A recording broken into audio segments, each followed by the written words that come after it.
विश्वानि देव सवितर्दुरितानि परासुव जद्वदरन्तन्न आसुव। नमो ब्रह्मण्य देवाय गो ब्राह्मणहिताय च जगद्धिताय कृष्णाय गोविन्दाय नमो नमः। श्री गुरुभ्यो नमः। हरि ओम।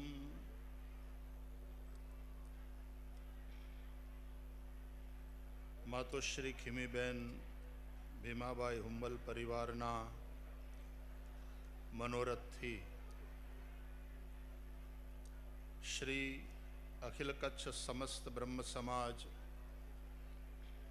समूह लग्नोत्सव अने यज्ञोपवीत समारोहना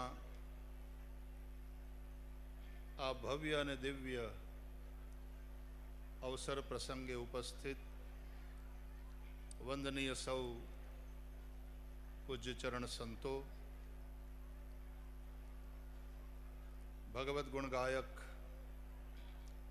प्रिय जिग्नेश भाई, जेने आपणे खूब प्रेम थी दादा कहीने संबोधीए छीए,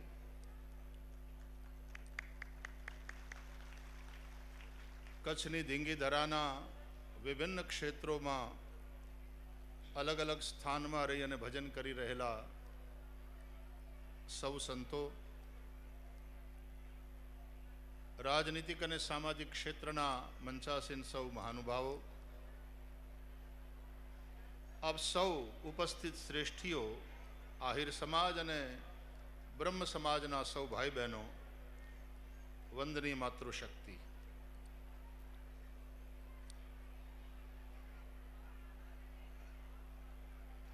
अपना वेदों में संपूर्ण समाज ने विराट पुरुषनी उपमा आपवामां आवी छे अने ये विराट पुरुष सहस्रशीरखा पुरुषः, हजारों मस्तक धरावनारो, हजारों हाथ, हजारों चरण, आखा समाजनु जे कलेक्टिव रूप छे एज विराट छे।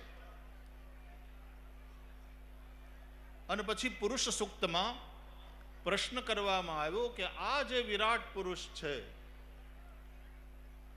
एनु मुख कयुं, किमूरुपादा, उसका उरु कौन सा है, उसके चरण कौन से हैं, बाहु कौन से हैं। और उसी पुरुष सूक्त में फिर एक मंत्र में ये बताया गया कि ब्राह्मणोस्य मुखमासीत् बाहु राजन्यः क्रतः ऊरु तदस्य जद्वैश्यः पदव्याग्गु शूद्रो अजायत। समाजना बधाज वर्णों ने अने वर्गों ने आ विराट पुरुष, आ विराट समाजना भिन्न भिन्न अंगोना रूप में अपना वेदों बतावे छे। अने तेथी आपणा अंगों में जे प्रकारे आपणे पोते भेद नथी करता, डाबा ने जमणा हाथ में भेद नथी, मस्तक में ने हाथ में भेद नथी, माथा ने कई वाग्युं एटले हाथ तरत त्यां पहोंची जाए एनी सहाय में। तमे साव निशस्त्र होय ने कोई लाकड़ी थी प्रहार करे मस्तक ऊपर तो हाथ वच्चे आवी जाए, ये प्रहार ने पोताना ऊपर स्वीकारी ले, हाथ तूटवानुं सहन करे पण माथुं फूटवानुं ये रोकी शके। हाथ पगमां कंईक थयुं होय, पगमां कांटो वाग्यो होय एटले बंने हाथ कामे लागी जाय ने कांटो काढे। तो जेम आपणा ज शरीरना बधा अंगोमां आपणे भेद नथी करता अने ए जेम परस्पर सहयोगथी रहे छे अने त्यारे आपणुं जीवन बराबर चाले छे, जेम आपणुं शरीर काम करे छे ए ज रीते समाज काम करवो जोईए। जे भावना देहमां छे, जे व्यवस्था देहमां छे ए ज व्यवस्था देशमां पण आववी जोईए। अने एनुं उत्तमोत्तम जो कोई उदाहरण होय तो आजनो आ समारोह छे। આહિર સમાજના હુંબલ પરિવારના આપણા બાબુભાઈ અને જખાભાઈ હુંબલ અને પરિવાર એમના મનોરથથી આવું દિવ્ય આયોજન આજે સાકાર થયું છે. આમાં એમની બ્રાહ્મણ ભક્તિ પણ છે. આમાં બાબુભાઈ બંને ભાઈઓ અને હુંબલ પરિવારની સમાજ પ્રત્યેની કૃતજ્ઞતાનું દર્શન પણ છે. અને આમાં એમનો પોતાનો પરિચય પણ છે કે એનું ભેગું કરતાય આવડે છે અને પાછું વાપરતાય આવડે છે.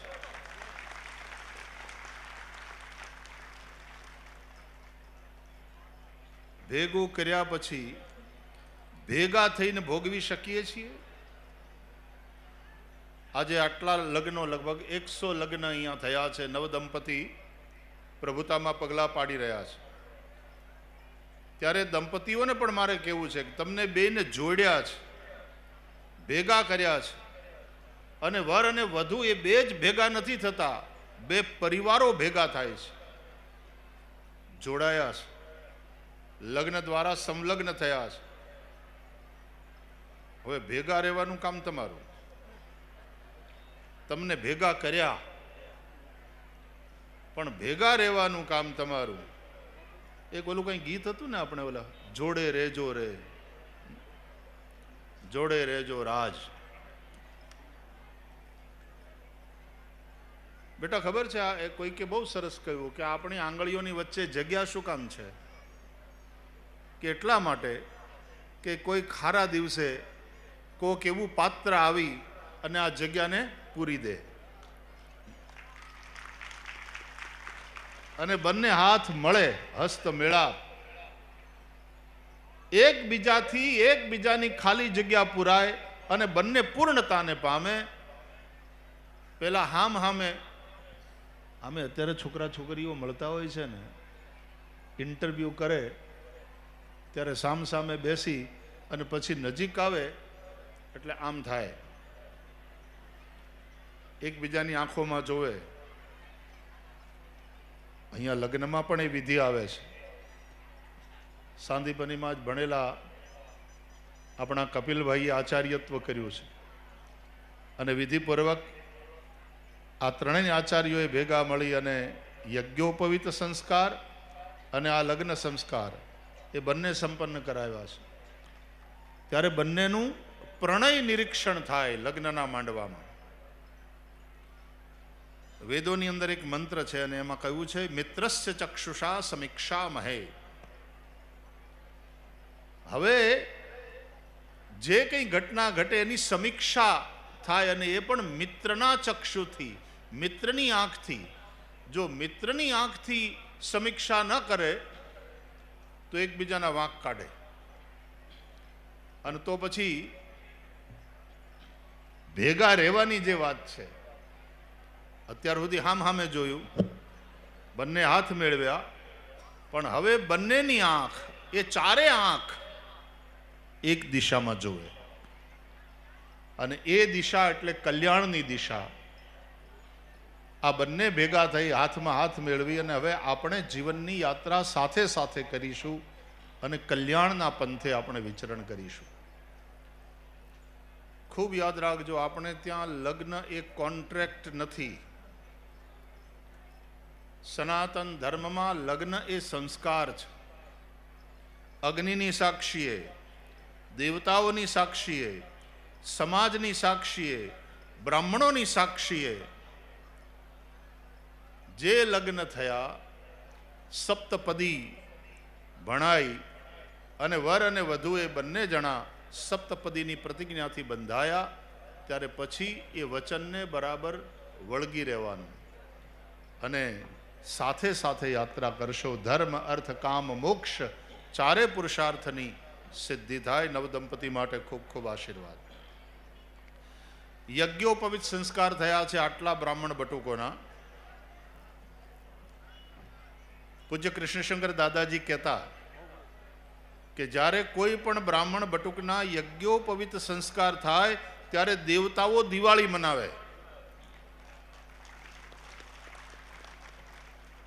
આ જનોય એ દેવતાઓની દિવાળી એટલા માટે કે દેવતાઓ બહુ રાજી થાય કે હવે અમારા યજ્ઞો ચાલુ રહેશે, અને યજ્ઞ ચાલુ રહેશે તો અમે જીવતા રહેશું, કારણ કે યજ્ઞ દ્વારા દેવોને આહુતિ મળે છે. એટલે આ છોકરાઓ યજ્ઞોપવિત સંસ્કાર થયા એ પછી પહેલું કામ કરશે, વિદ્યાલયમાં જઈ વેદ ભણવાનું, વિદ્યા પ્રાપ્ત કરવાનું, અને તો યજ્ઞ ચાલુ રહેશે. અને યજ્ઞ ચાલુ રહેશે તો દેવતાઓને એમ થાય કે તો અમે જીવતા રહેશું, અમે મજબૂત બનીશું. આ રાક્ષસો, આપણે ભાગવતની કથા સાંભળીએ છીએ, પહેલું વહેલું કામ શું કરે? યજ્ઞ યાગાદી બંધ કરાવી દે. દેવતાઓને મળતો ખોરાક પુરવઠો અટકી જાય એટલે દેવતાઓ નબળા પડે, અને પરિણામે ધીરે ધીરે ધીરે આસુરી વૃત્તિનું સામ્રાજ્ય પ્રબલ બનતું જાય. અને ત્યારે પછી ભગવાને અવતાર લેવો પડે, કોઈના કોઈ રૂપે પ્રભુ અવતરે. એટલે બ્રાહ્મણના યજ્ઞોપવિત સંસ્કાર એને દ્વિજત્વની પ્રાપ્તિ કરાવે છે. આ એનો બીજો જન્મ છે. આ બધા જ દ્વિજત્વને પ્રાપ્ત થયેલા બ્રહ્મ બટુકોને પણ એમની તેજસ્વિતા ઓજસ્વિતા વધે, એ સવિતા અને સાવિત્રી એની ઉપાસના કરે, ગાયત્રી હંમેશા જપે. ભલે ને પછી ચડ્ડી પહેરી, શર્ટ પહેરી, સ્કૂલનો યુનિફોર્મ પહેરીને સ્કૂલે જાય, પણ જતા પહેલાં એણે 10 ગાયત્રી તો જપવી જ પડે. અને આવું એની મમ્મીએ મેક શ્યોર કરવાનું. આ બટુકોની જે માતાઓ છે, એના જે પેરેન્ટ્સ છે, એણે આ મેક શ્યોર કરવાનું કે ઓછામાં ઓછી 10 ગાયત્રી તો, જે અમારે ત્યાં આવશે છોકરાઓ, અને હું નિમંત્રણ આપું છું. અને આપણે કચ્છમાંય પાઠશાળાઓ ચાલે છે, એટલે થોડાક વર્ષ પછી અહીંયા અમારી કોઈ પાઠશાળામાં પણ એ બાળકો આવશે તો અમે એને વેદો શીખવાડશું. અને પછી કોઈક દિવસ જેમ અહીંયા સાંદીપનીના કપિલભાઈ આચાર્યત્વ કરે છે, એમ આવા કોઈ મોટા સમારોહમાં પાછા એ છોકરાઓ પણ આચાર્યત્વ કરશે, અથવા તો ભાગવતની વ્યાસપીઠ ઉપરથી, અથવા તો શિવપુરાણ, અથવા તો દેવી પુરાણ, અથવા તો બીજી કોઈ કથાના માધ્યમથી ધર્મ પ્રચાર અને સમાજના જાગરણની વાત કરશે. એ બધા બટુકોને ખૂબ ખૂબ આશીર્વાદ, નવ દંપતીઓને ખૂબ ખૂબ આશીર્વાદ, અને બાબુભાઈ, જખાભાઈ અને આખો હુંબલ પરિવાર.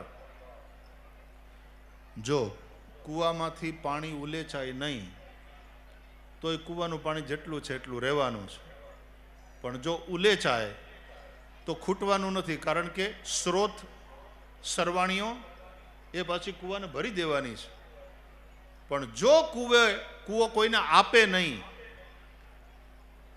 તો કોઈ દી કોઈ લોકો ત્યાં જાય નહીં, અને એ કૂવો અવાવરું કહેવાય. પછી અવાવરું કૂવામાં તો આપણે ત્યાં માન્યતા ભૂત થાય છે.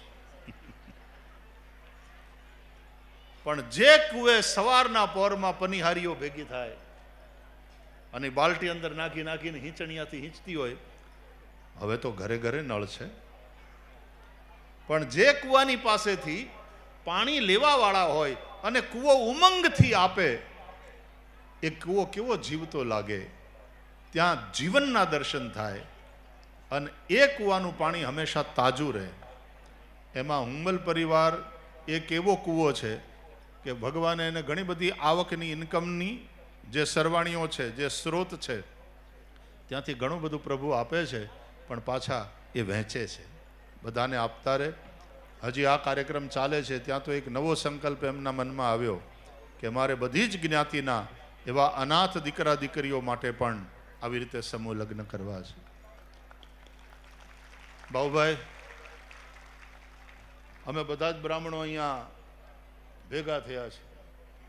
નવ દંપતી જે પરિણ્યા એ ગાયત્રી મંત્રથી દીક્ષિત થયા, એ બટુકો, અમારા ઋષિકુમારો, બધા જ ભેગા થઈ અને આજે તમને આશીર્વાદ આપીએ છીએ કે તમારું ખિસ્સું અને તમારી તિજોરી વીરડો બને,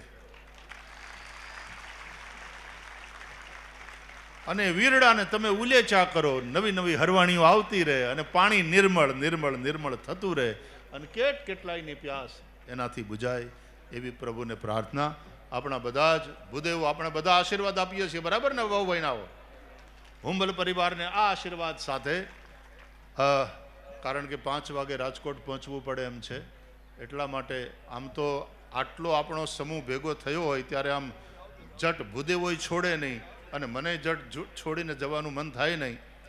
પણ જિગ્નેશ દાદા અહીંયા છે, બીજા બધા ભૂદેવો અહીંયા છે, એટલે ખૂબ ખૂબ આટલું સરસ આયોજન જોઈ અને રાજી થાઉં છું.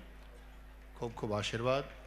અને જેમ એમણે આશીર્વાદ માગ્યા અને આપણે બધાએ આપ્યા એમ ભગવતી આ બહેન અત્યારે હોસ્પિટલમાં છે, પણ એમની નિરામયતા માટે આપણે સૌ મૃત્યુંજય મહાદેવને પ્રાર્થના કરીએ છીએ એ જલ્દીથી સ્વસ્થ થાય.